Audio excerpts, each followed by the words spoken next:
সবাইকে সুপ্রভাত। আজকে তো বৃষ্টি শুরু হয়ে গেছে, তো টুকটাক অনেকই গাছ করে থাকি, আর কিছু গাছ আমার অনলাইনে সেলও হয়। তো আমার কিছু নিজের বাড়িতে গাছ আছে আর কিছু প্রপাগেশন করে থাকি। তো আমার কাছে একটা ম্যানিলা চেরি বা অস্ট্রেলিয়ান চেরি নামে যেটাকে জানি আমরা, এরকমই একটা গাছ আছে। তো তাতে প্রথমবার ফল হয়েছে। 1 বছরের গাছ। 1 বছর আমার কাছে, আমার আগে 1 বছর ছিল, মানে ওই সব মিলিয়ে 2 বছর। তো 2 বছরের গাছ। এই 2 বছর গাছের এই প্রথমবার, এর আগের বারও ফল এসেছিল, সব ঝরে গেছিল।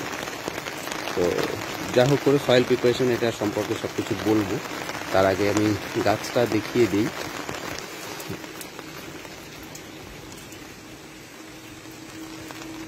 এই যে আমার এই গাছটি, এই যে এইবারে, আগেরবারও এরকমই ফল এসেছিল, কিন্তু এরকম সাইজের থাকতে থাকতে কিছু পরিচর্যার কিছু ভুলের কারণে সব ফল ঝরে যায়। তো এবছর এসছে, এবছর ফলগুলো বড় হচ্ছে। আর ওই ভিতরে ওই 10 ইঞ্চি টবে লাগানো আছে। তো আমি এখানে একটা কাপড় বেঁধে দিয়েছি।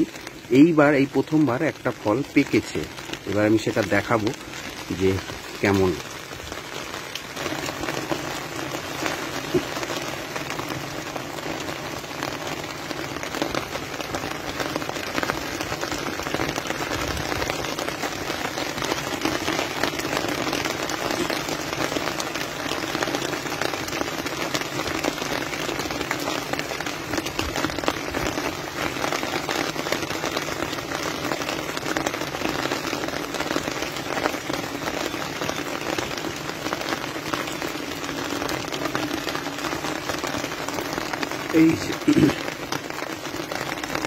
এই হচ্ছে ফল, পেকে গেলে ফলটা এরকমই কালার আসে, ঠিক বেগুনি কালার, একটু নরম নরমও হয়।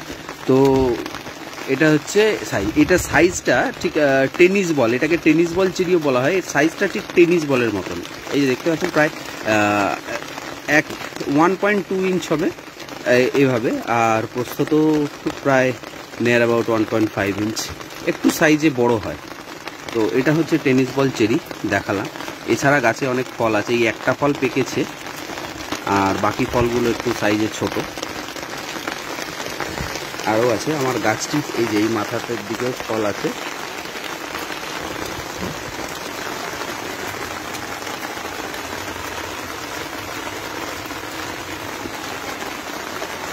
ফল তো এসেছে আরও নতুন। তো মহিলা চেরিটা আজকে হারভেস্ট করা হবে, এটা আমি তুলে নিই।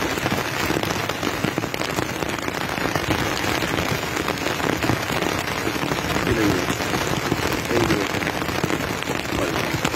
আমি একটু ভালো করে দেখা যাচ্ছে, একটু বড় সাইজ হচ্ছে। এখন কাটলে কীরকম হয় সেটা দেখতে হবে। তো টেনিস বল চেরি আমি দেখালাম, তো আশা করি সবার খুব ভালো লেগেছে। তো আজকে বৃষ্টি মুখর দিন, এই আজকে প্রথম বৃষ্টি শুরু হলো এবছরের বর্ষা। আরও গাছ আছে, এরপরে আস্তে আস্তে দেখাবো এবং তাদের পরিচর্যা কীভাবে দেখাবো। আমার ছাদে এখানে বিশেষ করে গাছ নেই, গাছ আছে আমার নিচে বাগানে। তো এখানে অল্প কিছু গাছ আছে, ছাদে কিছু কাজও বাকি আছে, কাজ এখনও চলছে, আস্তে আস্তে আমি সবই দেখাবো। তো টেনিস বল চেরির জন্য সয়েল প্রিপারেশন অনেকেই করেছে, অনেকে খুব ভালো করেছে।